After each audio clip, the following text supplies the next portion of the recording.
बिस्मिल्लाह। Okay जी, चलें जी, हम लोग आते हैं, स्टार्ट करते हैं। सबसे पहले एमसीक्यूज से। एमसीक्यूज पढ़े हैं जाके? होमवर्क दिया था, कोई प्रॉब्लम? इसको इस तरह डिस्कस कर लेते हैं जिस तरह मैं आप लोगों से, just a minute,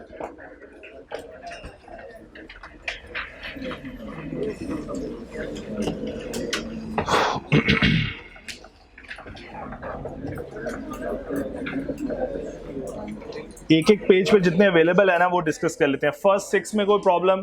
please MCQs पे आ जाएं। फर्स्ट 6 में प्रॉब्लम? सेकंड में which of the following, please मैं इसको ऑन भी कर देता हूँ, प्लीज होल्ड कीजिए।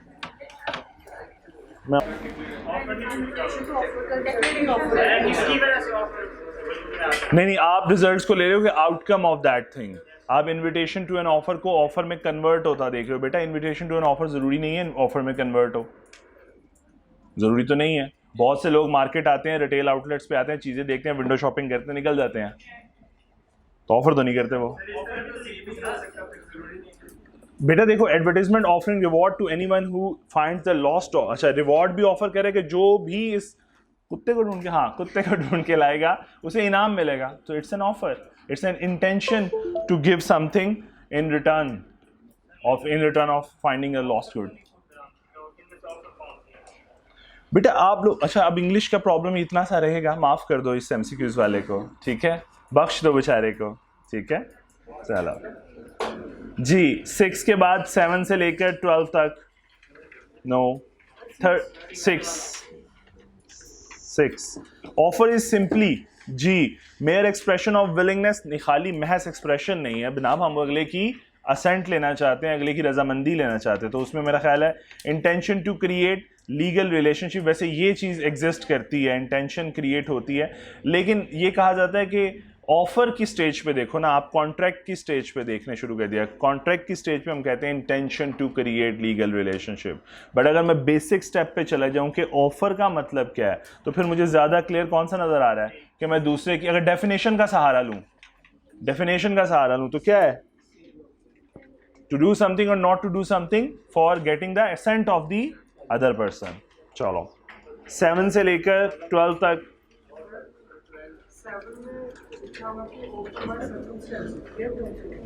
ऑफर कुछ भी नहीं है उसका, उसको बन नहीं रहा होना, एमसीक्यू उसने डाल दिया। ऑफर बाय सर्कमस्टेंसेस कोई चीज़ नहीं है, ठीक है।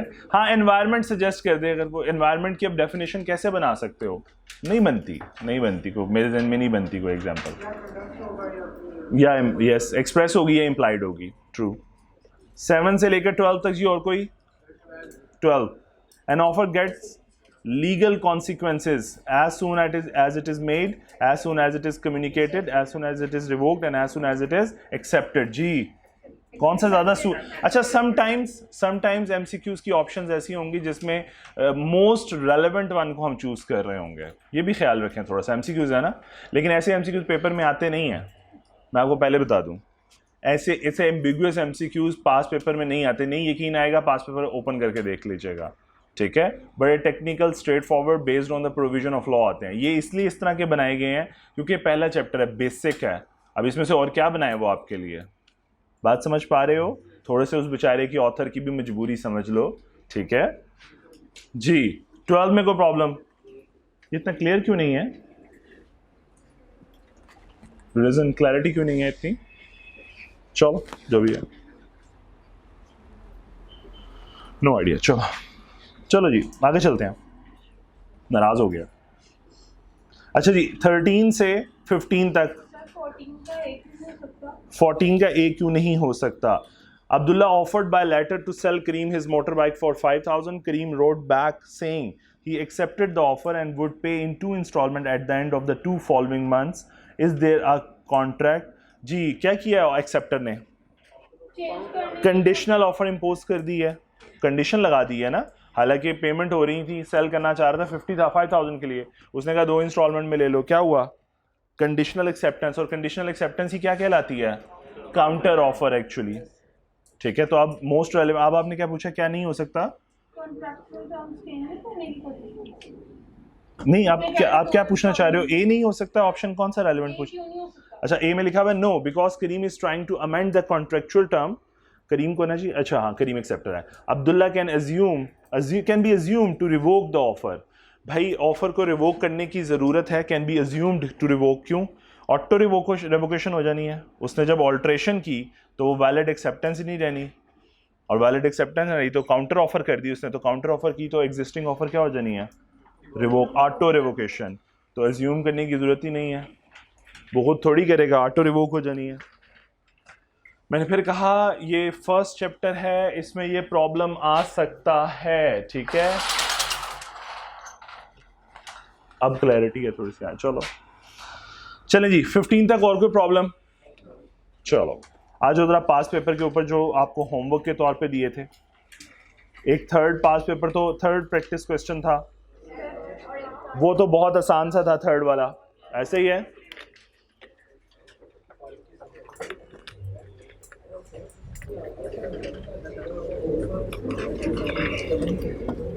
मैं सिर्फ आप लोगों से ना सोल्यूशन की चीजें डिस्कस करना चाहता हूं, इसलिए मैं इसको डिस्कस कर रहा हूं। जस्ट अ मिनट, इजीली पढ़ा जा रहा है आप लोगों से? अब मेरा ख्याल ज्यादा कुछ हो गया एक्सटेंड, चलो दिस इज गुड। हुआ क्या जी, बदर who is the owner of मशहूर associate sent one of his employee Aftab in search of his pet horse which has been missing for 5 days. Badr advertised a reward for 20,000 in a newspaper.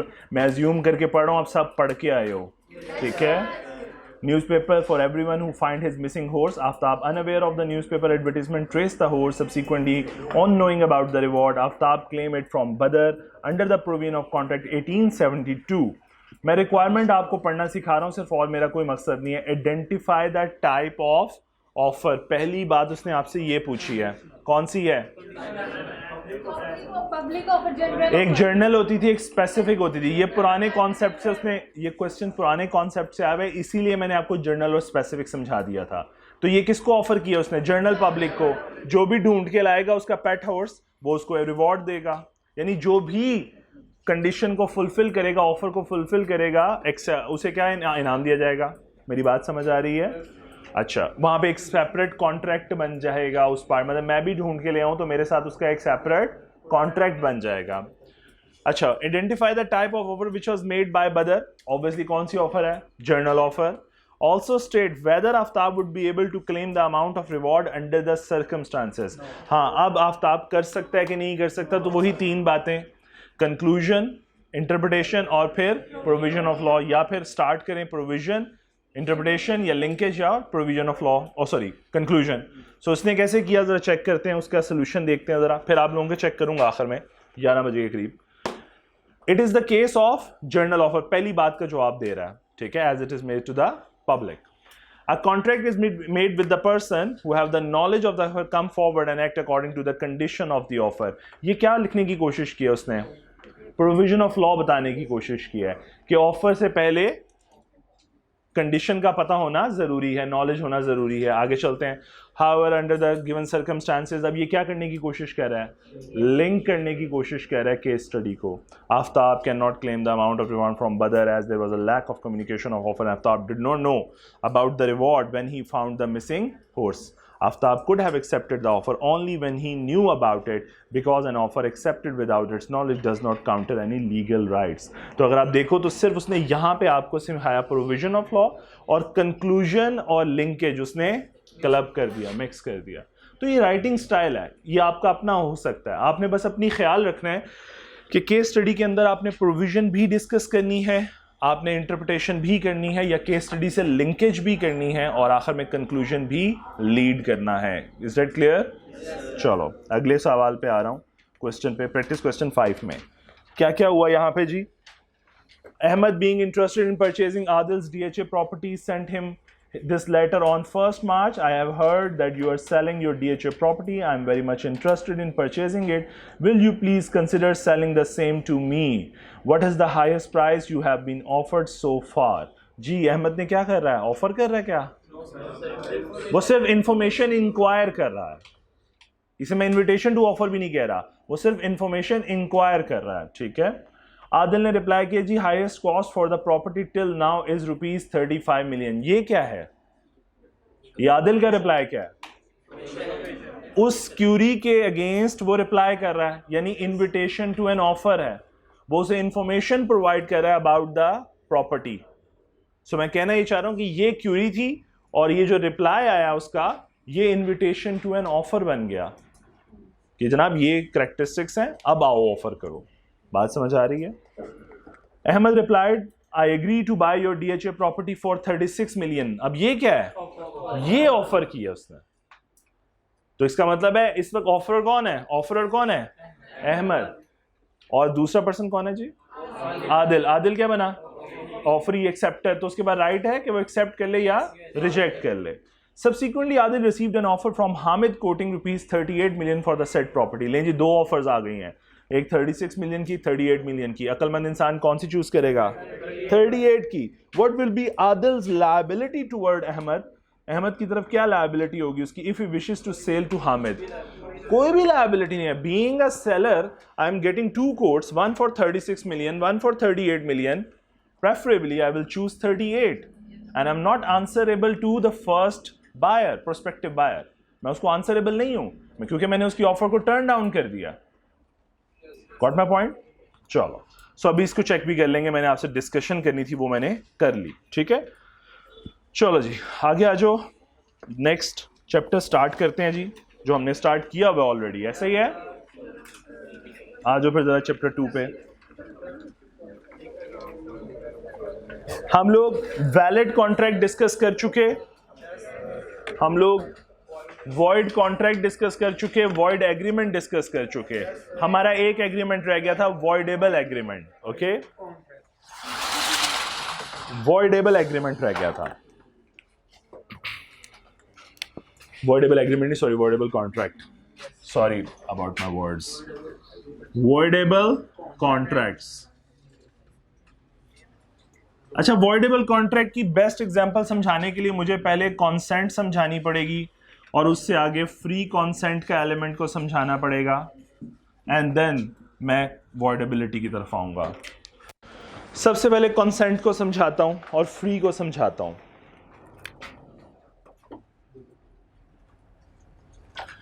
Consent क्या है बेटा? रजामंदी। Simple आसान लफ्जों में रजामंदी। अगर मैं कहूं ये मिस्टर ए हैं, चलें अच्छे अच्छे वर्ड्स लिख लेते हैं। कौन से दो बंदे? बिलावल साहब, ना ना ना ना, शेख रशीद साहब,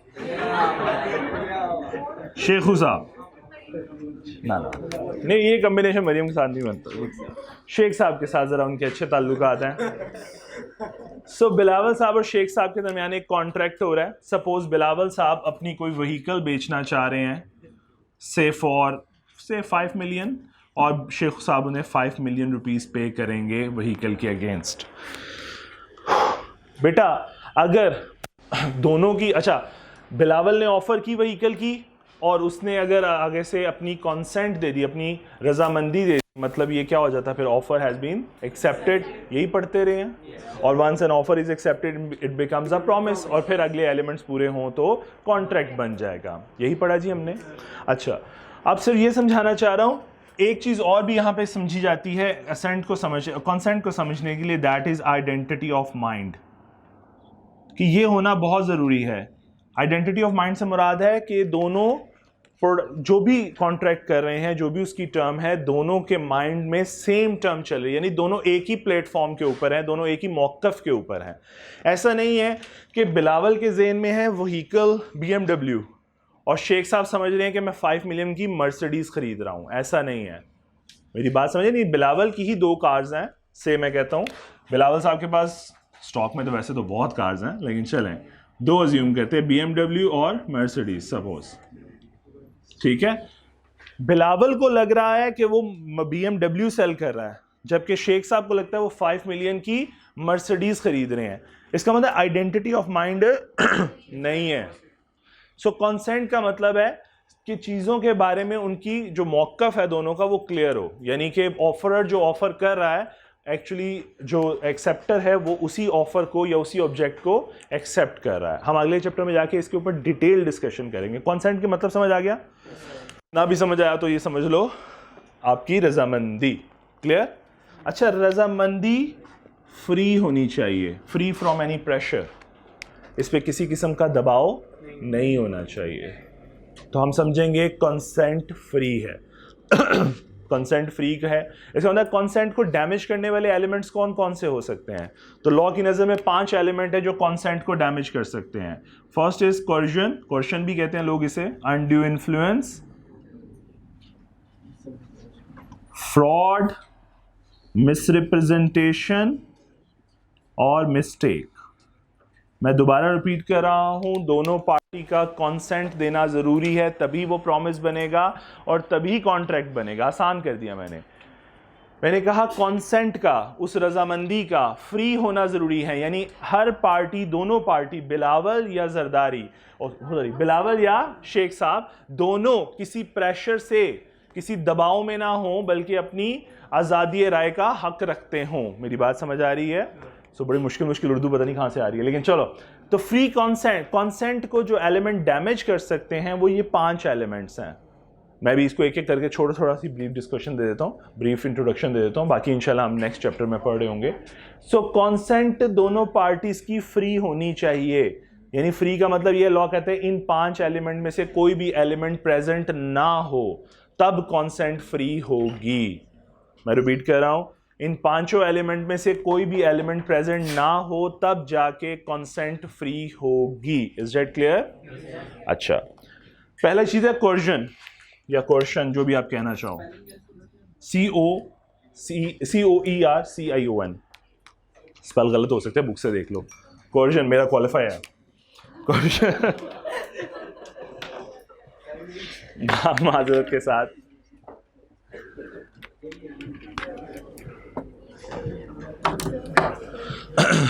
कोर्जन क्या है जरा समझते हैं। पहली एलिमेंट, सारे एलिमेंट्स पे छोटी छोटी डिस्कशन करके आगे जा रहा हूं।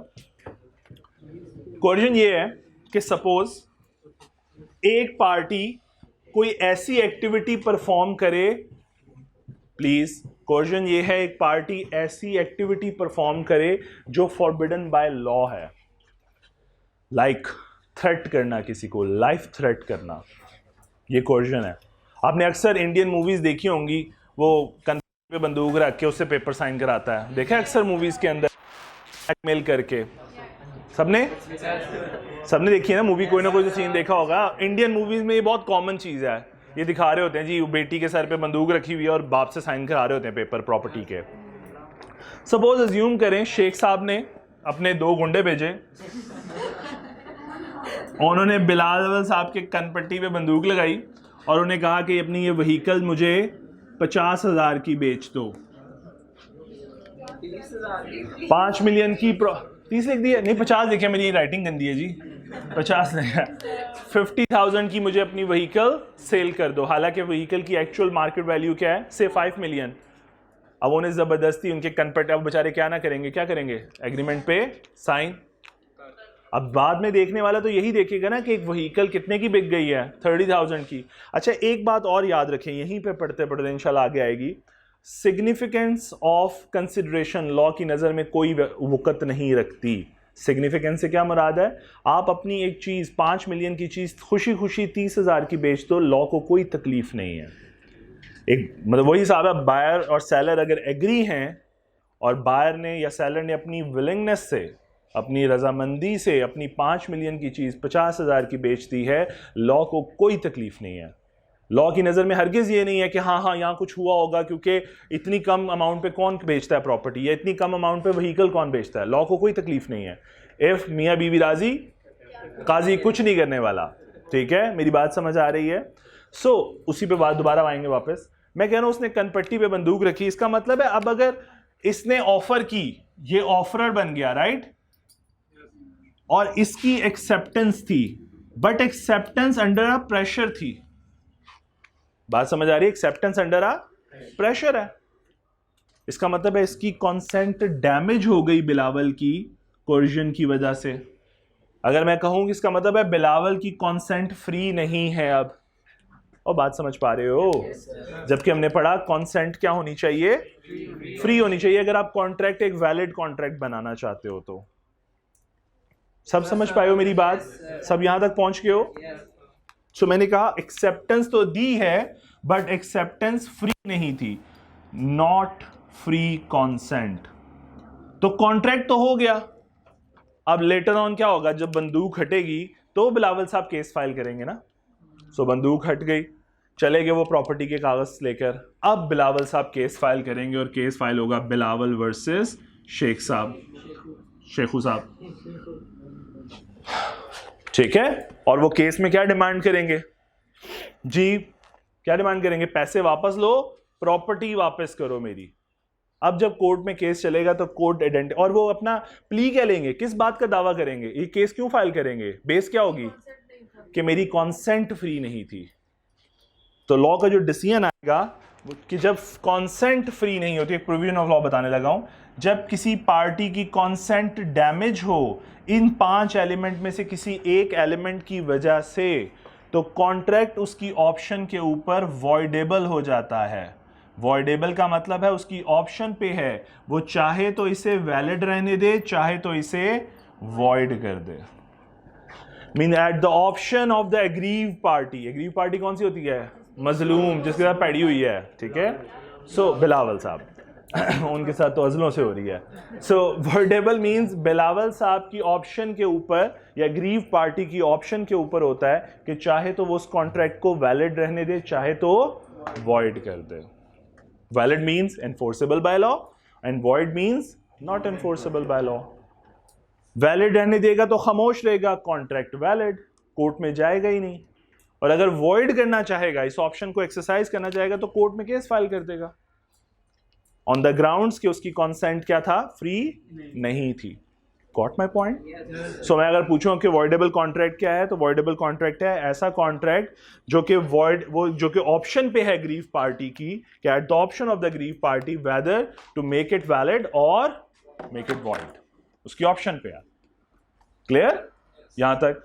अच्छा, एक एलिमेंट मैंने डिस्कस कर लिया कोर्जन का, एक और बस एलिमेंट बता देता हूं, बाकी बातें फिर आगे जाके डिस्कस कर लेंगे, क्योंकि इस कोर्स का, इस सब्जेक्ट, इस चैप्टर का हिस्सा नहीं है। Undue influence. अनड्यू इन्फ्लुएंस क्या है, नाम से जरा आ रहा है कि इन्फ्लुएंस, डोमिनेशन, डोमिनेट करेगी एक पार्टी दूसरी पार्टी के ऊपर। वो मैं अक्सर क्लासेस में ही बोल देता होता जुमला, और थप्पड़ से डर नहीं लगता प्यार। हाँ, जहां पे कोर्जन अप्लाई नहीं हो रही वहां पे ब्लैकमेलिंग शुरू कर दो, रिलेशनशिप का गलत इस्तेमाल उठाओ, गलत फायदा उठाओ। तो एक पार्टी अगर रिलेशनशिप में गलत फायदा उठाती है और दूसरे की कॉन्सेंट को डैमेज कर देती है, तो तब भी कॉन्ट्रैक्ट वॉइडेबल हो जाता है। फॉर एग्जाम्पल, इसकी एग्जाम्पल मैं यूं लेता हूं कि अगर फॉर एग्जाम्पल एक हस्बैंड अपनी वाइफ को ब्लैकमेल, अक्सर ये वैसे केसेस आप लोगों ने सुने होंगे पाकिस्तान में, कि अपनी बीवी को ब्लैकमेल करते हैं, जा प्रॉपर्टी लेके आ अपने भाई से, उसे कि इतने की प्रॉपर्टी बेच दे, नहीं तो कागज ले जाएं, नहीं तो तुझे 2 कागज बेच दूंगा। ऐसा सुना है कभी केसेस, अजीबोगरीब से केसेस, जायदाद में यूजुअली ऐसे हो रहे होते हैं, ड्रामों में, वही मैं कह रहा हूँ, चलो देखा तो है, शुक्र है। समझाना ये चाह रहा हूँ कि अगर मिस्टर ए अपनी वाइफ को भेजे, मिसेस ए को भेजे कि जाओ अपने भाई से प्रॉपर्टी लेकर आओ, और वो प्रॉपर्टी शायद 5 मिलियन की, और उसे कह रहे कि उसे को 1 मिलियन में दे दे, ये ए का भाई है जी, किसे बना दूं, नाम बता दें जिसे आसिफ साहब। सो मिसेस ए को कहा, प्रेशर डाल रहे उसका हस्बैंड, ए जाओ भाई लेकर आ, नहीं तो 2 कागज मैं तुझे भिजवा दूंगा। अब इसका मतलब है अपने रिलेशनशिप का नाजायज फायदा उठाया जा रहा है।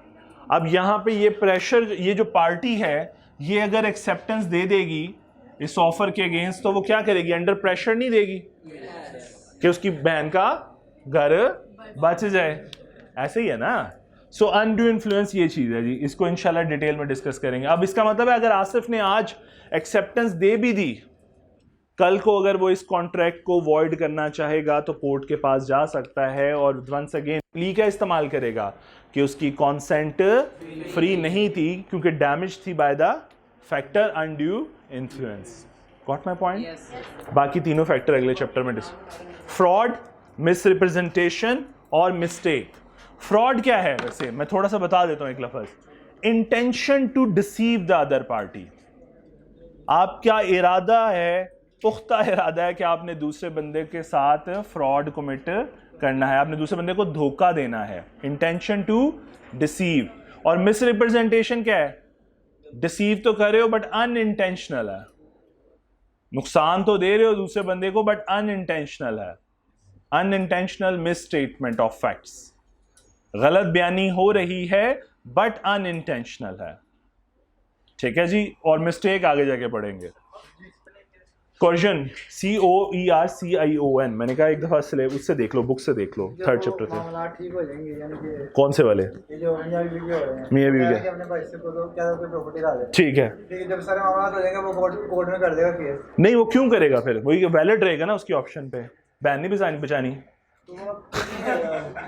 हाँ अगर किसी और वजह से वो नहायत बदीद इंसान निकला है, प्रॉपर्टी भी ले ले, बैन भी वापस भेज दे, तो फिर वो चाहेगा ना बैन तो वापस आएगी, प्रॉपर्टी वापस ले लो।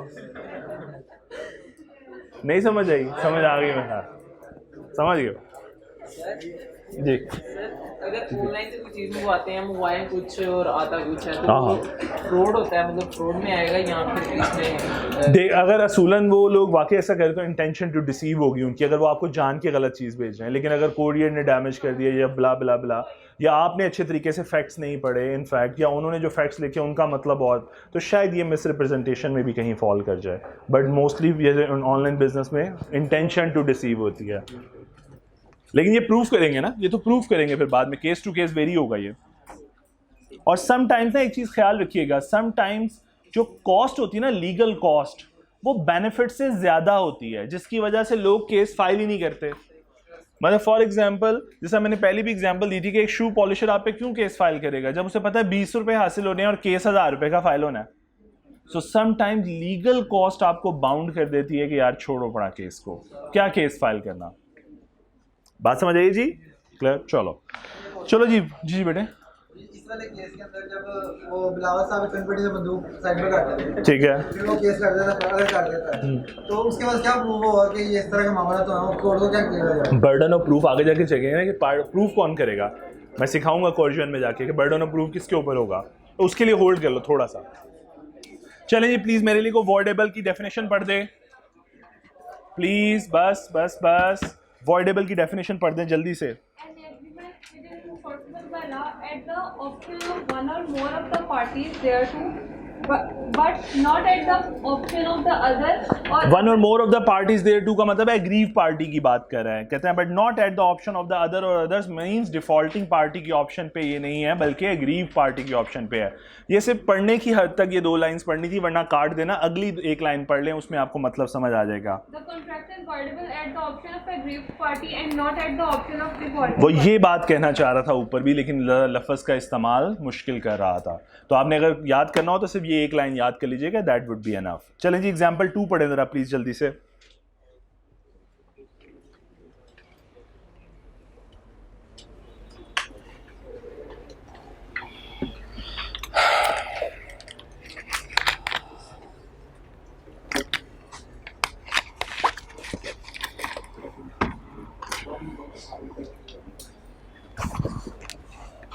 एग्जाम्पल 2,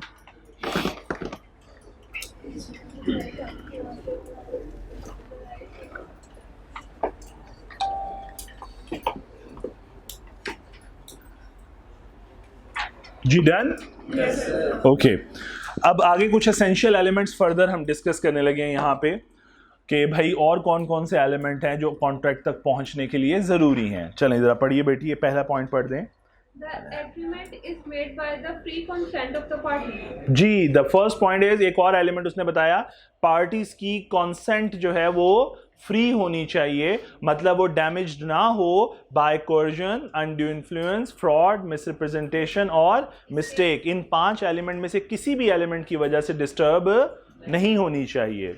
अच्छा जी आगे चलते हैं, बी पार्ट।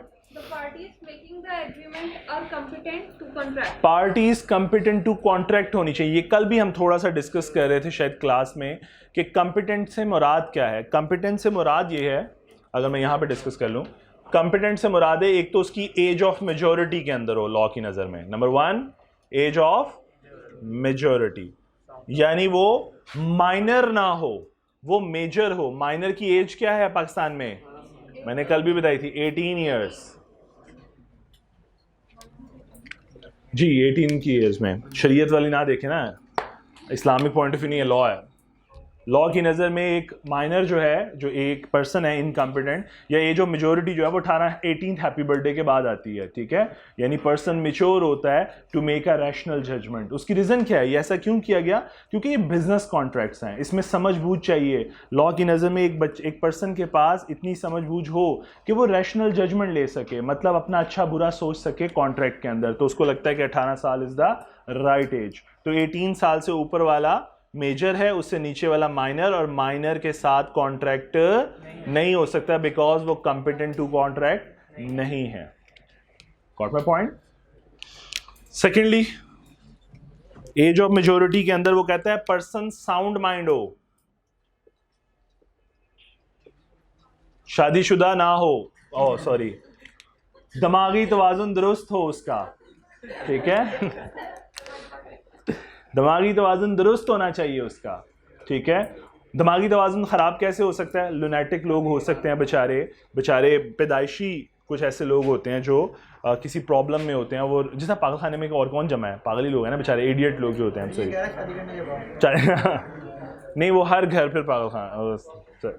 अच्छा जी, समझाना ही चाह रहा हूँ, लुनैटिक हो सकता है, ड्रंकन पर्सन हो सकता है, मल्टीपल चीज़ें पढ़ेंगे जिसमें एक पर्सन साउंड माइंड नहीं रहता। अच्छा, लॉ इसमें यहाँ पे साउंडनेस को इंश्योर करने के लिए लॉ कहता है, ये लॉ इसको यहाँ तक एक्सप्लेन करता है कि साउंडनेस जो है ना, हो सकता है एक पर्सन यूजुअली साउंड हो बट ओकेजनली अनसाउंड हो, बट हो सकता है कोई यूजुअली अनसाउंड हो, ठीक है, और ओकेजनली साउंड हो। मतलब दोनों मतलब समझाता हूं। यूजुअली साउंड का मतलब क्या है? मैं अच्छा भला घूमता फिरता हूं, पूरा वीकेंड काम करता हूं, नौकरी करता हूं, पढ़ाता हूं, ठीक है, वीकेंड पे एक दारू की बोतल पी ही लेता हूं, समझे आ रहा हूं, वैसे समझाना, चले 4 पी लेता हूं, मतलब मैं यूजुअली साउंड हूं बट वीकेंड के ऊपर अनसाउंड हूं।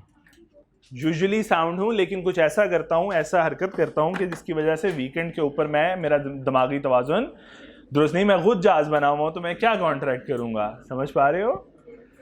अच्छा, और कुछ ऐसे हैं जो आप अक्सर लाहौर की सड़कों पे घूमो तो आपको कुछ जहाज मिलते हैं हर लैंड हुए हुए, वो यूजुअली क्या है?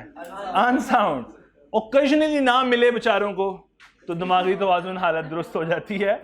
या फिर ऐसा पर्सन जो पागल खाने में है, एडमिटेड है, लुनेटिक है, दौरे पड़ते हैं, लेकिन कुछ ऐसे फेजेस आते हैं मेडिसिन के बाद जब वो थोड़ा बेहतर होता है या सेंसिबल पर्सन के तौर पे बिहेव करता है। ऐसे लोग होते हैं जिनकी पॉजेज आते हैं उनकी बीमारी में, ऐसे होते हैं ना लोग, मरीज ऐसे होते हैं ना बेचारे यार। सो उसके मुताबिक कहें तो फिर वो क्या है? यूजुअली अनसाउंड, मतलब वो दिन के 24 घंटों में से 22 आवर्स तो शायद अनसाउंड रहते हैं। हाँ, मेडिसिन के बाद उन्हें 2 घंटे के लिए कोई बेहतरी फील होती है तो वो साउंड माइंड बन जाते हैं। Is that clear? लॉ कहता है जब पर्सन साउंड हो वो कॉन्ट्रैक्ट कर सकता है, जब पर्सन साउंड हो वो कॉन्ट्रैक्ट कर सकता है, मतलब कि वो बेशक ये वाला साउंड हो बेशक ये वाला साउंड हो, यानी जब पर्सन रैशनल जजमेंट ले सकता है। अगर फॉर एग्जांपल मैं कहता हूं मैं पूरे वीक डेज के अंदर साउंड हूं तो मैं कॉन्ट्रैक्ट कर सकता हूं मंडे टू फ्राइडे। हाँ, सैटरडे संडे को नहीं कर सकता क्योंकि मैं अनसाउंड हूं। लेकिन अगर मैं दूसरे पागलखाने की बात करूं तो वो 22 घंटे अनसाउंड है, वो रैशनल जजमेंट नहीं ले सकता, लेकिन 2 घंटे जब वो मेडिसिन के बाद बेहतर फील करता है तो वो कॉन्ट्रैक्ट कर सकता। लॉ की नज़र में साउंडनेस ये मैटर नहीं करती कि यूजुअली या ओकेजनली, ना ना ना। लॉ की नज़र में अगर 2 घंटे के लिए भी साउंड हो और आपने उस 2 घंटे के अंदर कोई कॉन्ट्रैक्ट किया है तो समझ लें कि आप साउंड माइंड थे, आप इस कंडीशन को मीट करते थे और कॉन्ट्रैक्ट एक वैलिड कॉन्ट्रैक्ट होगा, एनफोर्सेबल बाय लॉ होगा। Got my point? साउंडनेस समझ आइए थोड़ी सी? मैं ये समझाना चाह रहा हूँ, हाँ मैं जब अनसाउंड हूँ वीकेंड के ऊपर तब कॉन्ट्रैक्ट शायद वैलिड कॉन्ट्रैक्ट ना हो, लेकिन पूरा वीक वो वैलिड कॉन्ट्रैक्ट कर सकता हूं। इसी तरह एक पर्सन जो बेचारा पागल खाने में वो 22 घंटे पागल रहता है, वो 22 घंटे लुनेटिक है या उसको दौरे पड़ते हैं, वो ज़हनी तवाज़ुन दुरुस्त नहीं है, लेकिन 2 घंटे जब उसका ज़हनी तवाज़ुन दुरुस्त हुआ है वो कॉन्ट्रैक्ट कर सकता है और वो कॉन्ट्रैक्ट बाइंडिंग होगा, इन्फोर्सेबल बाय लॉ होगा। अब क्वेश्चन ये आता है कि प्रूफ कौन करेगा? उसने तो 2 घंटे बाद फिर शुरू हो जाना ला ला ला ला ला ला उसने तो 2 घंटे बाद फिर शुरू हो जाना है, तो आप उसे फिर आप अगले 2 घंटे का इंतजार करें इस चीज़ को प्रूव करने के लिए। समझाता हूँ बर्डन ऑफ प्रूफ किसके ऊपर है वो भी समझाता हूँ। अभी ये बात समझ आ गई? चलो इसके साथ ही फिर बर्डन ऑफ प्रूफ, चलिए बल्कि अभी उधर तक पहुँच लें पहले, फिर समझाता हूँ। थर्ड और फोर्थ चीज़ देखें, उसने कहा कंसिडरेशन लॉफुल होनी चाहिए और ऑब्जेक्ट भी लॉफुल होना चाहिए। बेटा इसमें थोड़ी सी डिस्टिंक्शन क्रिएट करने की लॉ ने कोशिश की है, वरना मेरे मुताबिक इसमें कोई डिस्टिंक्शन नहीं है। देखो मुझे एक बात बताओ, मिसेस ए के लिए, चलें ये कॉन्ट्रैक्ट है सपोज, मिसेस ए के लिए कंसिडरेशन क्या है 1 मिलियन और आसिफ के लिए प्रॉपर्टी। अगर कंसिडरेशन प्रॉपर्टी है तो ऑब्जेक्ट क्या है इस कॉन्ट्रैक्ट का, वो भी तो प्रॉपर्टी ही है। सो मोर और लेस कंसिडरेशन और ऑब्जेक्ट एक ही चीज है, बस ये ख्याल किया जाए कि वो लॉफुल हो। लॉफुल होने का मतलब है कोई ऐसी ऑब्जेक्ट के अंदर आप डील नहीं करेंगे जो फॉरबिडन बाय लॉ है, जिस तरह ड्रग्स और भी कोई चीज आप लोगों के मुताबिक बता दीजिए, मुझे नहीं आईडी, इलीगल वेपन्स। सो ऐसी चीजें जो फॉरबिडन बाय लॉ हैं आप उनमें डील नहीं करेंगे, अदरवाइज ऑब्जेक्ट क्या हो जाएगा, इलीगल, अनलॉफुल। क्लियर हो रही है बात की? चलो अब आ जाओ जी, अगर ये चारों बातें पढ़ ली हैं और आखिरी एक लाइन ई पॉइंट नजर आ रहा है, ई क्लॉज। उसने कहा जी जी बेटे, हाँ सो अनलॉफुल हो गया, अनलॉफुल होगी मनी, अनलॉफुल। अच्छा एक और चीज अभी आगे जाके पढ़ेंगे, डिपेंड करता है कि इलीगल मनी कैसी है। यूजुअली अगर मनी लॉन्ड्रिंग के केस में बनी हुई मनी है, सपोज इलीगल है, सो उस केस में फिर क्या होगा, फिर वो क्राइम उस एक्ट में लिखा हुआ है कि फिर ये क्रिमिनल ऑफेंस है और इससे आगे किसी भी शक्ल में कन्वर्ट कर लो वो सारे क्रिमिनल ऑफेंस में इन्वॉल्व हो जाते हैं। जैसा फॉर एग्जांपल हमारे प्यारे नवाज शरीफ साहब, उनकी अल्लाह, मैं समझाना ये चाह रहा हूँ कि उनकी जो मनी थी वो इलीगल मनी थी, इलीगल सोर्स ऑफ मनी थी, ठीक है, वो कन्वर्ट हो गई लंदन के फ्लैट्स में, ठीक है, या किसी बिजनेस में। इनफैक्ट वो बिजनेस, वो फ्लैट्स भी इलीगल हो गए। यानी उस मनी को किसी भी सूरत में कन्वर्ट करो, हाँ, तो फिर डिपेंड ये करता है कि सामने वाली पार्टी इनोसेंट है। अब आप अज्यूम करो आप नवाज शरीफ के साथ कॉन्ट्रैक्ट कर रहे हो, आप इस समझ गए मेरा ख्याल है, ठीक है। सो इनोसेंस का एक जो पिलर है ना वो फिर आपके ऊपर आ जाएगा, क्या आप इनोसेंट हो, बीइंग अ बायर आप इनोसेंट हो, इनोसेंट हो तो फिर ये फिर बच जाओगे, आप बच जाओगे, फिर उसका वो जाने। अब ये केस ना इतना ओपन कर रहे हो आप, जैसा मैं अगर इसको एंटी मनी लॉन्ड्रिंग की डोमेन में लेके जाना चाहूं तो मैं कहूंगा नहीं, फिर आपसे प्रॉपर्टी वापस ले ली जाएगी, इलीगल है, आपसे वापस ले ली जाएगी। हाँ आपके पैसे, आपको नुकसान नहीं दिया जाएगा, ना आपको कोई पनिशमेंट दी जाएगी क्योंकि आप इनोसेंट हो। लेकिन अगर आप इनोसेंट ना हुए तो फिर आप भी क्रिमिनल हो। बात समझ पा रहे हो मेरी बात? आप इस केस को बहुत ओपन रख रहे हो ना, क्योंकि ना आप फैक्ट्स को बाउंड नहीं कर रहे, तो मैं भी फिर फैक्ट्स को ओपन ही केस में डिसाइड करता जा रहा हूँ। चलो जी, प्लीज एक लास्ट पॉइंट कि वो कहते हैं एग्रीमेंट, उन एग्रीमेंट्स में से एग्रीमेंट ना हो जो कि लॉ की नज़र में एक्सप्रेसली वॉइड हैं। एक्सप्रेसली वॉइड का क्या मतलब है, वो कभी इनफोर्सिबिलिटी की स्टेज को क्रॉस नहीं करेंगे, वो हमेशा एग्रीमेंट ही रहेंगे। जिस तरह मैंने कोई दो की एग्जांपल दी थी, कौन कौन से, वेजरिंग जुआ, और दूसरी contract with a minor, minor के साथ हुआ कॉन्ट्रैक्ट भी वॉइड है, वॉइड एग्रीमेंट है, वॉइड एब इनिशियो है, राइट फ्रॉम द बिगनिंग, ये इनफोर्सेबल बाय लॉ है ही नहीं। तो मैंने दो एग्जांपल्स दी थी, ठीक है। चलो जरा आज फिर पढ़ते हैं एग्जांपल 5, 6, 7, 8, 9 पढ़े जरा, 9 तक पढ़ें कम से कम, 9 वाली फिर मैं समझाता हूँ। 9 तक पढ़ें प्लीज एग्जांपल्स जल्दी।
Example 8.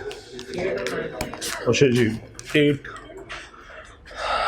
Abid Bakr and Farhan. Example 8 discuss कर रहा हूँ. And Farhan enter into a contract or enter into an agreement of the division among them of gains acquired or to be acquired by them by fraud. कहता है fraud करेंगे मिलके bank में, जो पैसे इकट्ठे हुए, जो पैसे आए मिल के बांट के खाएंगे भाई लोग. ठीक है, ठीक है. गेन्स एक्वायर्ड यानी गेन मीन्स जो बेनिफिट हुआ, जो हमने हासिल किया फ्रॉड के ज़रिए, वो हम मिल बांट के खाएंगे. ये कहना चाह रहा हूँ. ठीक है, क्लियर. अच्छा जी, वेजरिंग को एक छोटा सी बात समझ लें, क्योंकि मैंने आगे वेजरिंग से लिंक करना है कंटिजेंट भी, तो मैं छोटा सा समझा दूं. वेजरिंग एग्रीमेंट होता कैसे है. बेटा आपका गुड नेम अली. अच्छा, बुरा तो नहीं मनाता. हाँ बस ठीक है, मैं नाम भी ले आएगा तो बेचारा क्या कर लेगा. अच्छा, अली के साथ मैं एक जुआ लगा रहा हूँ जी. हम लोग एक मैच होने जा रहा है ऑस्ट्रेलिया पाकिस्तान का, और हमारा जुआ लग रहा है कि पाकिस्तान जीता तो मुझे पैसे मिलेंगे इनाम की रकम, और अगर ऑस्ट्रेलिया जीता तो इनाम की रकम अली को मिलेगी. ऐसे लगता है जी जुआ. एक्सपीरियंस हो. अच्छा अच्छा. इसका मतलब है ये कि अब ये देखो, क्या ये इवेंट आज प्रेजेंट इवेंट है या फ्यूचर, अभी होना है मैच. सो इसका मतलब फ्यूचर का इवेंट है, और उसके आउटकम क्या सर्टन है कि मैच. अच्छा, पहली बात, हम सर्टन ही नहीं है कि क्या मैच हो भी पाएगा कि नहीं होगा, या न्यूजीलैंड की टीम टिकट ग्राउंड में आने से पहले ही वापस चली जाएगी. ऐसा हुआ था ना. इसका मतलब वी आर, हाँ, सिक्योरिटी इश्यूज की वजह से we are not sure about the actual outcome. हमें ये नहीं पता कि ये मैच होगा भी कि नहीं होगा, और फिर ये भी नहीं जानते कि मैच जीतेगा कौन. इसका मतलब है ये इवेंट जो है, जो क्रिकेट मैच होने जा रहा है, ये अनसर्टन है. इसके आउटकम्स क्या हैं, अनसर्टन है.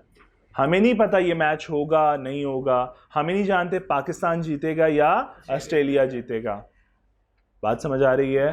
सो इसका मतलब है फ्यूचर इवेंट है, अनसर्टन है, और हमारी कॉन्ट्रैक्ट की परफॉर्मेंस, यानी कि हु विल परफॉर्म, यानी कि हम देखो ना, अगर ये विन किया, ऑस्ट्रेलिया विन किया, तो मैं इसको पैसे दे रहा हूँ. सिर्फ 100 रुपए की शर्त लगी है, 100 रुपए इसको दे रहा हूँ.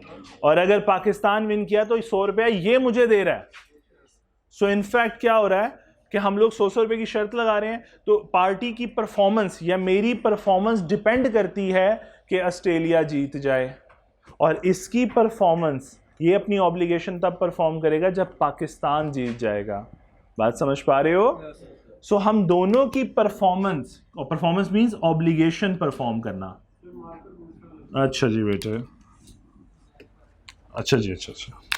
हमारी ऑब्लिगेशन की परफॉर्मेंस वो डिपेंड करती है हैपनिंग पे या नॉन हैपनिंग के. किसके हैपनिंग, इवेंट की हैपनिंग या नॉन हैपनिंग पे. कि Pakistan, if Pakistan will win, I will win. ठीक है.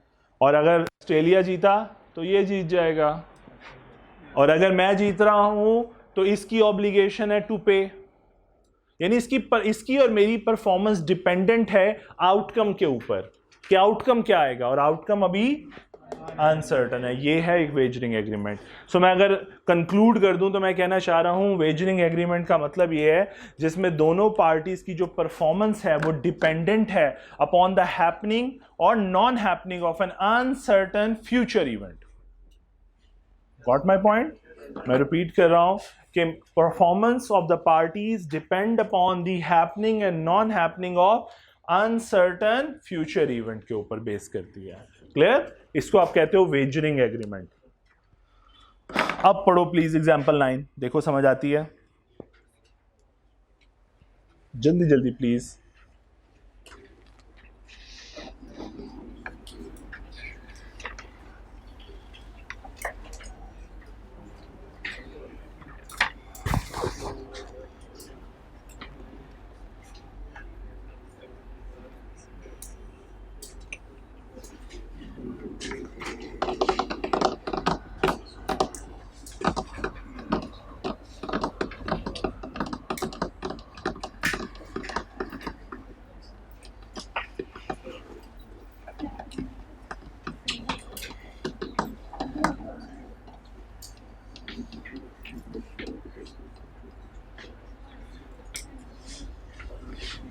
जी done okay next.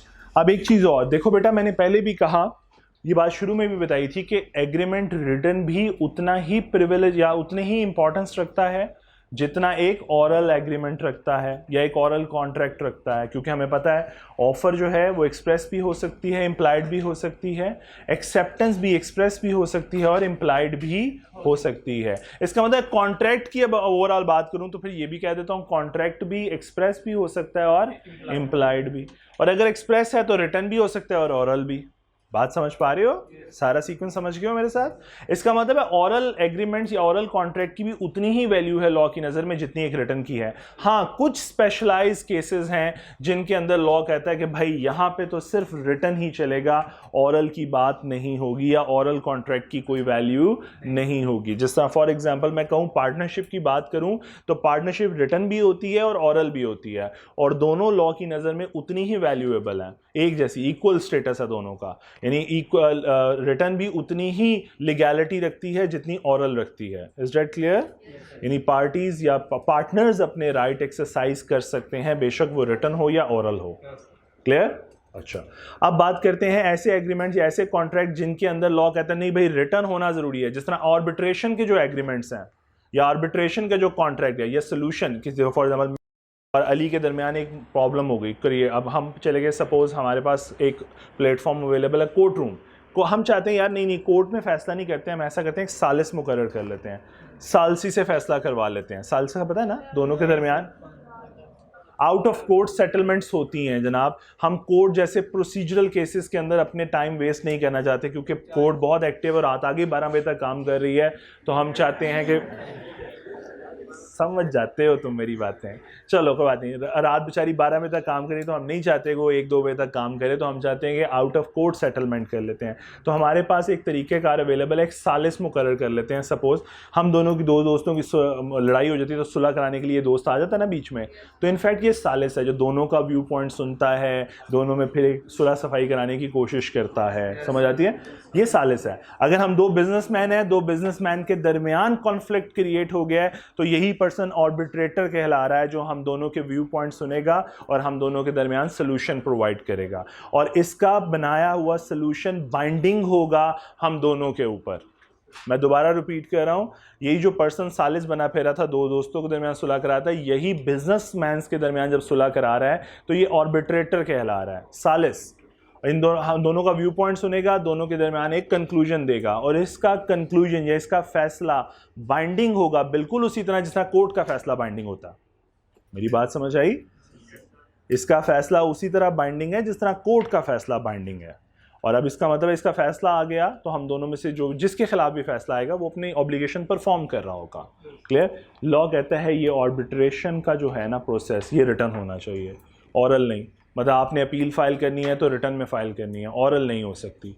Is that clear? Arbitrator का डिसीजन ऑरल नहीं हो सकता, ऑरल डिसीजन की कोई वैल्यू नहीं होगी। तो जहां लॉ स्पेसिफाई कर दे कि यहां पे रिटर्न होना चाहिए, ऑरल की कोई वैल्यू नहीं, तो वहां पे ऑरल एग्रीमेंट या कॉन्ट्रैक्ट की वैल्यू खत्म हो जाएगी। बाकी तमाम जगहों पे ऑरल एग्रीमेंट या कॉन्ट्रैक्ट उतना ही वैल्यूएबल है या उतनी ही स्ट्रॉन्ग लीगैलिटी रखता है जितना एक रिटर्न एग्रीमेंट रखता है। डन? पढ़ें जी बेटी, पढ़ दें प्लीज। जी बेटे,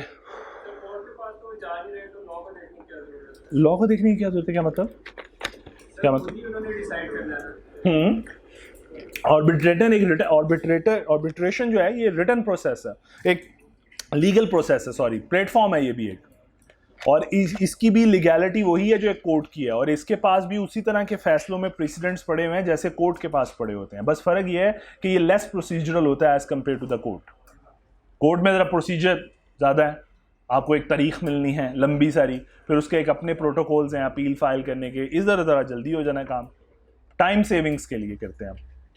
जी, An oral contract is also a valid contract except in certain cases. Except in certain cases. जी, Any special law requires certain contract to be made in writing. कि जहाँ पे कॉन्ट्रैक्ट में लिख दिया गया हो कि ये रिटर्न होना चाहिए, तो फिर बाउंड हो जाओगे आप, लॉ रिटर्न होना, कॉन्ट्रैक्ट रिटर्न होना चाहिए। Or in the presence of witness or for registration of documents related to that contract. और या कहते हैं और sorry to be made in writing और in the presence of witness, या विटनेस मौजूद होने चाहिए। अक्सर आप जो सेल परचेज के एग्रीमेंट्स देख रहे होते हो, कभी देखे हैं प्रॉपर्टी वगैरह की सेल परचेज, आखिर में विटनेसेस के सिग्नेचर्स होते हैं, या अभी निकाहनामा तो नहीं कह सकता, वो तो नहीं आपने देखा, वो भी देखा ना जी, भाइयों का बहनों का तो हुआ होगा, तो वो उस पर भी विटनेस के साइन हो रहे होते हैं ना। सो इनफैक्ट कुछ एग्रीमेंट्स हैं या कॉन्ट्रैक्ट्स हैं जिनके अंदर ये लिखा जाता है कि भाई ये विटनेस की मौजूदगी में साइन होगा, साथ ही शुरू हो जाते हैं सारे।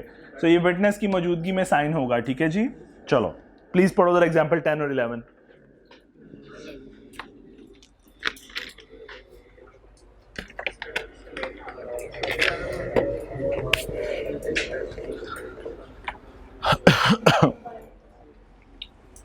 जी 10 11 यार बच गए बिल्कुल, मैं बस 5 मिनट लूंगा सर, जल्दी जल्दी जल्दी।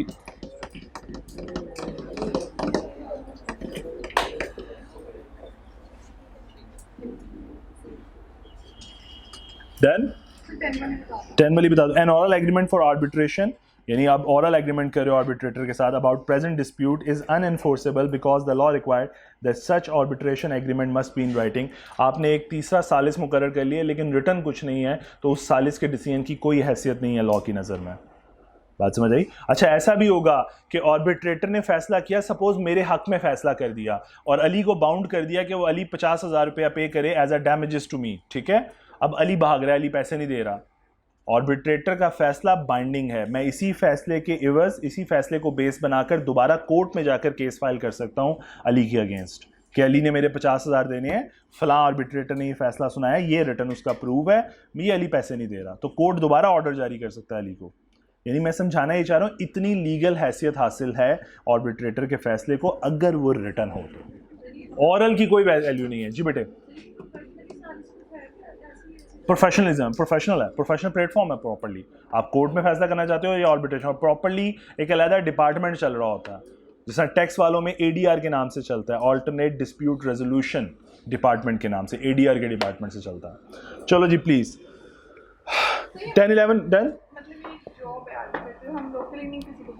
नहीं नहीं ऐसा नहीं होता, बाकायदा डेजिग्नेटेड लोग हैं with a qualified, with a qualification criteria कि ये क्वालिफिकेशन होगी उनकी। नहीं वो वर्बल एग्रीमेंट है सारे, वो यूजुअली रिटर्न नहीं होते, ऐसे ही है ना, वो नहीं है। चलें जी प्लीज अगली बात, कॉम्पिटेंट टू कॉन्ट्रैक्ट देखो जल्दी से। Every person is competent to contract who is at the age of majority, अगली लाइन काट दें बेशक, who is at the age of majority, यानी वो मेजोरिटी की एज में हो, 18 ईयर से ज़्यादा हो, ठीक है। एक चीज़ छोटी सी बता दूं, गार्डियन एक्ट के अंदर अगर फॉर एग्जांपल किसी के पेरेंट्स नहीं रहे और कोर्ट पेरेंट्स अपॉइंट कर देता है किसी के लिए, या गार्डियन अपॉइंट, पेरेंट्स कह रहा हूँ, गार्डियन अपॉइंट कर देता है, सरप्रस्त अपॉइंट कर देता है, तो उस केस में माइनर की जो एज ऑफ मेजोरिटी है दैट इज़ 21 ईयर्स। लॉ की नज़र में फिर वो 21 साल से पहले बड़ा नहीं होता दिमागी तौर पर। तुम क्लियर है बात? चलो अच्छा जल्दी से बढ़ देता हूँ। Who is of sound mind, ये बात मैंने बड़ी डिटेल में डिस्कस की। And who is not disqualified from contracting by any law, बस आगे वाली लाइन काट दें, या उसे लॉ ने डिस्क्वालीफाई ना किया हो। कुछ लोगों के नाम लेगा लॉ अभी आगे चल के, अगले लेक्चर में हम डिस्कस कर रहे होंगे, जहां पे कुछ लोग डिस्क्वालीफाइड हैं जिनके साथ कॉन्ट्रैक्ट नहीं किया जा सकता। फॉर एग्जांपल मैं एक छोटी सी एग्जांपल दे देता हूं कि सपोज जिन कंट्री के साथ आपकी जंग चल रही होती है, आप उन लोगों के साथ कॉन्ट्रैक्ट नहीं कर सकते क्योंकि वो आपके एलियन एनिमी बन जाते हैं। जैसा आप लोगों ने एक अच्छी सी चाय पिलाई और उसके बाद वापस भेज दिया बंदा, उसकी वजह से ताल्लुकात ख़राब हो गए, उसके बाद ट्रेड टाइज बंद हो गई, तो अब वो पर्सन इंडिया का कोई भी पर्सन क्या है, डिस्क्वालीफाइड फ्रॉम कॉन्ट्रैक्टिंग, आप उसके साथ कॉन्ट्रैक्ट नहीं कर सकते। मेरी बात समझ आई है? चलो जल्दी से पढ़ रहा हूँ। Age of majority, according to the majority act 1875 the age of majority of a person domiciled in Pakistan is 18 years except in cases where the guardian of a minor is appointed by the court, जहाँ पे court ने guardian appoint किया हो, ठीक है, in which case the age of majority extend to 21 years, तो उस case में एज ऑफ मेजोरिटी 21 साल होगी। An agreement with a minor is void ab initio. Void ab initio का मतलब होता है right from the beginning, right from the first day. Void ab initio it's a legal term, ये jargon है, technical jargon है, इसका मतलब है right from the beginning. Clear? So minor के साथ हुआ एग्रीमेंट जो है वो हमेशा वॉइड एग्रीमेंट है, वो कॉन्ट्रैक्ट नहीं बन पाएगा, वो कभी इन्फोर्सिबिलिटी की स्टेज को पार नहीं करेगा। जी बेटे जल्दी। माइनर के लिहाज से क्या नहीं समझ आई बेटे? मैंने कहा 18 ईयर्स से नीचे वाले बच्चे के साथ कॉन्ट्रैक्ट या बंदे के साथ कॉन्ट्रैक्ट नहीं कर सकते, वॉइड होगा, लॉ की नज़र में इन्फोर्सेबल बाय लॉ है ही नहीं। हाँ, और अगर गार्डियन अपॉइंटेड है यानी पेरेंट्स नहीं है, सरप्रस्त कोई अपॉइंट हुआ हुआ कोर्ट की तरफ से, तो फिर उस केस में एज ऑफ मेजोरिटी मजीद बढ़ जाएगी, वो 21 साल की उम्र में मेच्योर समझा जाएगा, उससे पहले नहीं। अच्छा, माइनर के साथ कॉन्ट्रैक्ट करने का नुकसान क्या है? फॉर एग्जाम्पल, अभी आपको एग्जाम्पल पढ़ने के लिए देता हूँ। सपोज मैं अज्यूम करता हूँ आप में से कोई पर्सन माइनर है सपोज, और मैं कॉन्ट्रैक्ट कर लेता हूँ से मैं आपको आपकी प्रॉपर्टी बाय कर लेता हूँ और आपको 5 लाख रुपया भी दे देता हूँ। आप 5 लाख पकड़ते हैं, गेमिंग जोन जाते हैं, उड़ा देते हैं। अब मुझे आपकी प्रॉपर्टी चाहिए। अब प्रॉपर्टी, सपोज वो माइनर तो बेचारा नाअक्ल है कानून की नज़र में, वैसे तो आप बहुत सियाने हो जाते हो, लेकिन कानून की नज़र में आप अभी सियाने नहीं हो बिजनेस के हवाले से।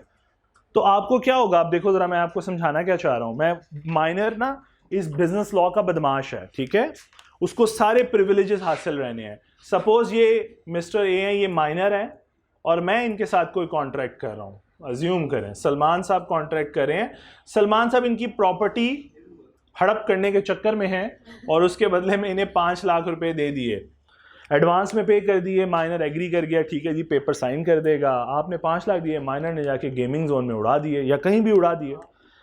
अब प्रॉपर्टी पे साइन कर दिए सपोज। अब सपोज मैं कहता हूँ ये केस फाइल हो जाए और कहा जाए कि हाँ भाई अब ज़रा इस केस को देखते हैं। बाद में माइनर का कोई person on behalf of minor case file कर देता है सलमान के ख़िलाफ़। से माइनर के बिहाफ पे कोई मिस्टर एक्स हैं, वो केस फाइल कर देते हैं सलमान के ख़िलाफ़ कि ये प्रॉपर्टी माइनर की प्रॉपर्टी थी और agreement with the minor was void ab initio, so ये प्रॉपर्टी तो, ये सेल डीड तो वैलिड डीड नहीं है, ये कॉन्ट्रैक्ट तो है ही नहीं, ये तो एग्रीमेंट भी वॉइड है। तो लॉ क्या करेगा? Restore the things. तो लॉ फौरन से पहले कहेगा सलमान साहब को प्रॉपर्टी क्या करें?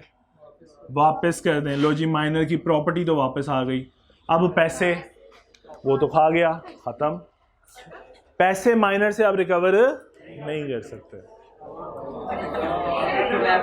देखा, अब आप लोग उस एज से निकल गए हो जहां पे ये फायदा उठा सकते थे आप, ठीक है? अभी है। सो माइनर को ये प्लीज माइनर को ये प्रिविलेज हासिल है कि माइनर बाउंड नहीं होगा कि वो पे बैक करे। क्लियर?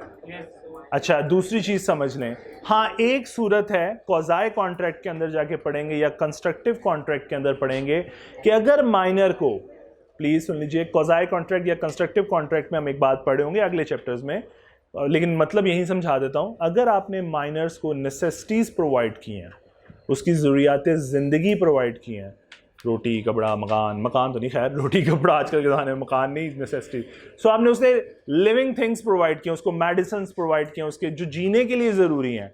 अगर मिस्टर ए सलमान ने माइनर को नेसेसिटीज़ प्रोवाइड की हैं, मैंने कहा नेसेसिटीज़ का मतलब, अब आप आज की डेफिनेशन में उस नेसेसिटीज़ का मतलब देख लें। फूड है, शेल्टर हो सकता है, ठीक है, क्लोथ्स हो सकते हैं, मेडिसिन हो सकती हैं, ये तमाम चीज़ें। सॉरी मैं फिर रेड यूज़ कर रहा हूँ, लेकिन मेरे बात समझ आ रहा है बात, ठीक है?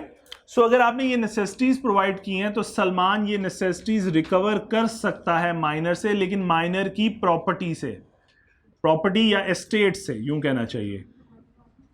ये माइनर के पास अगर कोई प्रॉपर्टी हुई तो उससे रिकवर कर सकता है। अगर माइनर के पास कुछ नहीं है तो माइनर की रिकवरी तब भी नहीं होगी। मैं रिपीट कर रहा हूं दोबारा, 2-3 प्रिंसिपल छोटे छोटे मैंने डिस्कस किए। मैंने कहा माइनर के साथ किसी भी किस्म का एग्रीमेंट क्या है? वॉइड है, void from beginning, void ab initio, ठीक है? लेकिन मैंने कहा आप उससे कुछ रिकवर नहीं कर सकते, और हाँ उसके बेनिफिट्स को नुकसान भी नहीं पहुंचा सकते, उसकी प्रॉपर्टी भी वापस करनी पड़ेगी। लेकिन अगर किसी पर्सन ने माइनर को नेसेसिटीज प्रोवाइड की हैं तो हाँ उसके पैसे रिकवर कर सकता है वो माइनर से, लेकिन माइनर की एस्टेट से। एस्टेट से मुराद उसकी वेल्थ है, ठीक है? अगर उसके पास वेल्थ होगी, अगर उसके पास एस्टेट या प्रॉपर्टी मौजूद होगी, आप उससे रिकवर कर सकते हैं। अदरवाइज माइनर से पर्सनली कुछ रिकवर नहीं किया जा सकता। ऐसा नहीं है कि आप माइनर को कहेंगे आए मेरी नौकरी करे ताकि मेरे पैसे वापस कर सके, नहीं ऐसा नहीं हो सकता। माइनर पर्सनली किसी चीज़ के लिए लायबल नहीं है, बदमाश है बिजनेस लॉ का, कोई लायबल नहीं है किसी भी चीज़ के लिए। हाँ उसकी एस्टेट लायबल हो सकती है अगर उसे नेसेसिटीज प्रोवाइड की जाएं तो। क्लियर? सर जो अडॉप्टेड किड्स होते हैं उनकी मेजॉरिटी एज क्या होती है? और जो अडॉप्टेड है अच्छा उस केस में 18 ही है। गार्डियन अगर कोर्ट की तरफ से अपॉइंटेड होगा तो आपकी 21 ईयर्स पे एक्सटेंड होती है, अदरवाइज नहीं। तो सर अगर नर्सरी से बेबी अडॉप्ट किया तो वो कोर्ट से उफ अच्छा जी जी जी प्लीज प्लीज प्लीज। तो कोर्ट से वो फिर गार्जियन यूजुअली वो लीगल कॉन्ट्रैक्ट होता है, यस। तो फिर वो उसी केस में वो आपका, जब आप तो वहाँ नर्सरी से ले रहे हो ना, मीन्स आप उन लोगों से ले रहे हो, लेकिन वो तो आपको लग रहा है और वो आपसे साइनिंग करा रहे होते हैं, वो इनफैक्ट आपसे लीगल डॉक्यूमेंट साइन करा, तो वो अकॉर्डिंग टू गार्डियन एक्ट आपसे साइन करवाते हैं, वो फिर 21 ईयर्स मेजॉरिटी। जी प्लीज जरा प्लीज एग्जाम्पल बस एक दफ़ा पढ़ लीजिए 12 और उसके बाद हम लोग होमवर्क चेक करना शुरू करते हैं। उतनी देर ज़रा मुझे ईमानदारी से बताइए इस ग्रुप में से कितनों ने नहीं किया होमवर्क? ईमानदारी से हाथ खड़ा कीजिएगा। रिकवर तो हमने कर ही लेना है। एक 50 रुपये नज़र आ रहे हैं वो। जी जी और ईमानदारी से इस ग्रुप में से बता दे पहले कोई। सबने किया? 200 रुपये हो गया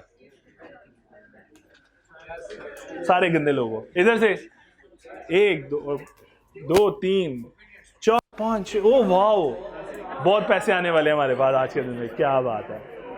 चलो जी प्लीज एग्जाम्पल पढ़ो और होमवर्क निकाल लो। क्या सॉरी पढ़ दूं? 12 एग्जाम्पल मैं एक दफा पढ़ दूं जी please. Dawood a minor mortgage his house, please please मैं 12 एग्जाम्पल एक दफा पढ़ रहा हूं, प्लीज समझ लो। Daud, a minor, mortgaged his house in favor of Mohsin to secure a loan of ₹20,000. Daud minor है, उसने लोन लिया 20,000 पे और बदले में मॉर्गेज गिरवी रखवा दी अपनी प्रॉपर्टी। तो अगर किसी के लेंडर के पास अपनी प्रॉपर्टी गिरवी रखवा दो और पैसे ना दो तो वो क्या करेगा? प्रॉपर्टी बेच देगा, नीलामी करके अपने पैसे रिकवर करेगा। सबसे पहला काम वो यही करता है ना, ऑक्शन में सेल कर देता है उसको। दाऊद रिसीव्ड द अमाउंट, पैसे मिल गए माइनर को। Mohsin filed a suit for the recovery of the money. अब मोहसिन को पैसे नहीं वापस मिल रहे, लेंडर को वापस पैसे नहीं मिले, तो वो क्या करेगा? उसने रिकवरी के लिए सूट फाइल किया and the sale of mortgage property in case of default, और जिसमें ऑब्वियसली प्ली ये थी कि अगर ये नहीं देगा तो फिर हम क्या करेंगे, इसकी प्रॉपर्टी बेच देंगे।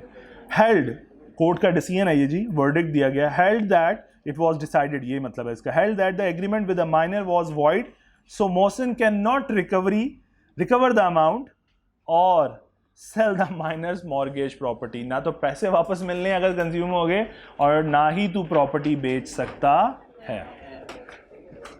चलो जल्दी से होमवर्क निकाल लो। मैं कोशिश करूंगा, मैं exam practice question number 5 check करना चाहूंगा। मैं प्रैक्टिस क्वेश्चन 5 चेक करूंगा जी। बेटियों में से कौन सी थी जो डैडी बेटी? होमवर्क किया हुआ है? बेटी रिकवर करे। अच्छा पहले मुझे बताएं, जो बेटियां ने नहीं किया हुआ वो कल आई? अच्छा कौन है जो कल नहीं आया हुआ था या लास्ट टाइम नहीं आया हुआ था? एक जिन्होंने होमवर्क नहीं किया उनको बख्श देना, बाकियों से रिकवर कर लें। कौन है जी? आया हुआ था? पीछे से इशारा आ रहा है आया हुआ था। झूठ मत बोलो जी। नहीं चलिए अभी थोड़ी सी डिस्कशन देख लूँ मैं एक दफ़ा। चलिए प्लीज। अच्छा अब आप लोग प्लीज़ खामोश थोड़ा सा, ताकि मैं, और लड़कों में से कौन था? आप थे जिन्हें रिकवरी करनी थी। Please do the needful.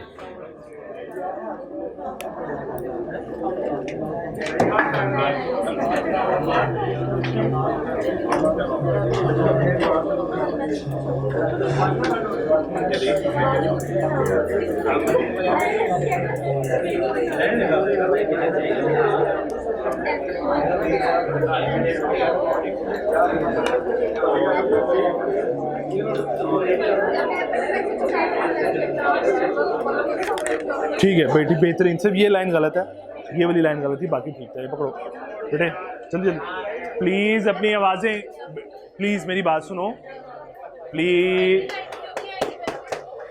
मुझे गुस्सा नहीं आता, मेरी मजबूरी है, मैं शादीशुदा हूँ, बट इसका मतलब हरगिज़ ये नहीं है तुम लोग शोर करते रहो। रिकॉर्डिंग चल रही है अभी, क्योंकि मैं चाहता हूँ कि अगर कुछ डिस्कशन हो तो उनको भी सुनाई दे। आप लोग इतना ऊंची बोल रहे हो तो वो सारी रिकॉर्डिंग्स में शोर जा रहा है, ना करें ऐसे प्लीज़, ख्याल रखें। बेटा वो रीज़न गलत है, मैं आपको बाद में बताता हूँ, 1 मिनट।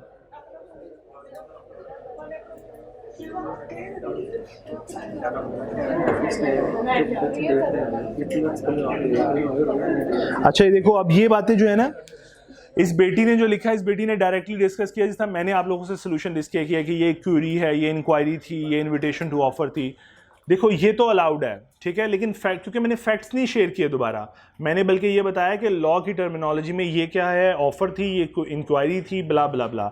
जिसने इस बेटे ने लिखा, in this case Ahmed sent the letter on 1st March 2019 to get the information of Adil's property which he was selling. Adil tells him that the property till now is for 35 million. अब मैं आपको सिर्फ ये बताना चाह रहा हूँ कि इस पूरे पैराग्राफ का कोई फ़ायदा नहीं है, इसका कोई नंबर नहीं है, ये फैक्ट्स हैं, ये उसी ने बताए, तुम उसे दोबारा बता रहे हो। बल्कि इसके बरक्स अगर सपोज मैं इस बेटी का थोड़ा सा सोल्यूशन पढ़ूँ तो ज़रा सुनो please. In this case, Ahmed has shown his interest to purchase property and asked for information which Adil has provided. In second letter, Adil has given an invitation to an offer. मतलब कि once again इसने change कर दिया उस pattern को, facts ही share कर रही हैं, लेकिन ज़रा कहने का तरीका थोड़ा डिफरेंट हो गया। मेरी बात समझ आ रही है? समझ पा रहे हो? यूज़ करो फैक्ट्स को, लेकिन एक तरीके से, सारा कॉपी पेस्ट मत करो, जो एज इट इज़ लिखा है वही दोबारा लिखना शुरू कर दिया।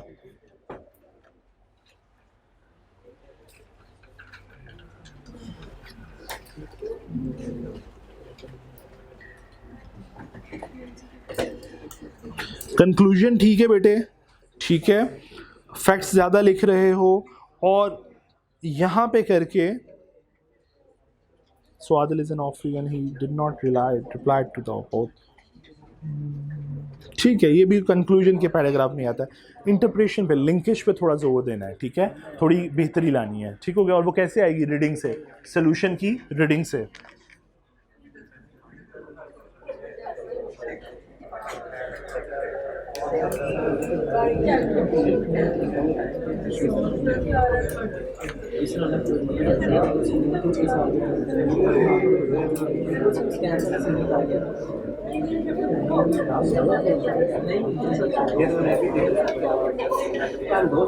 ना ना, ये इसकी ज़रूरत ही थी, ये कहाँ से आ गया?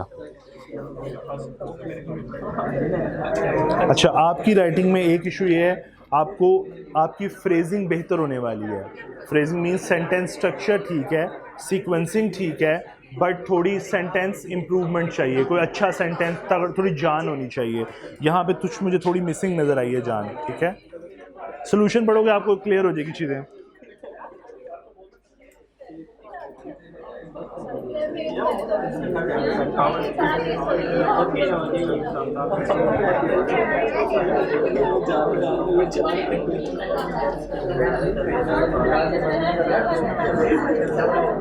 अच्छा, आपने बड़े डिफरेंट तरीके से कंक्लूड किया। पहली चीज़, आपने इनविटेशन टू एन ऑफर बताने की कोशिश की कि क्या मतलब है, हालांकि अगर उसको ना भी लिखते तो कोई प्रॉब्लम, लेकिन अगर लिख दिया तो ये अच्छा स्टार्ट था, बुरा नहीं लगा मुझे।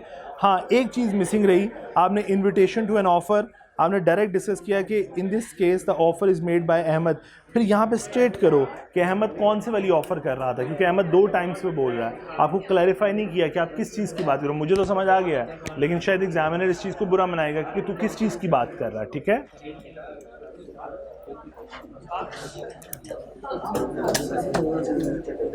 बिकॉज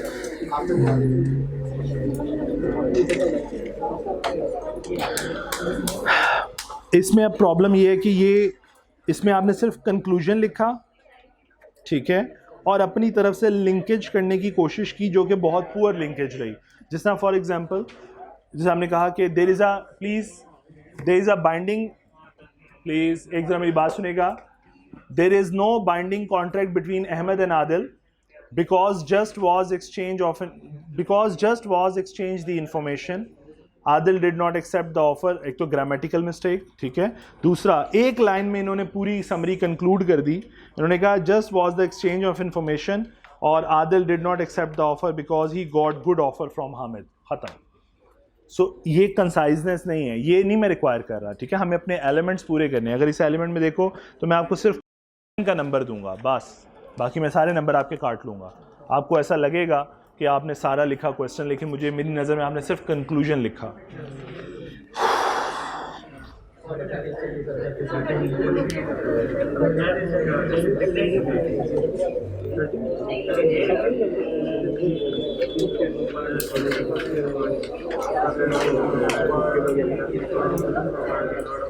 ग्रामेटिकल मिस्टेक है बेटे।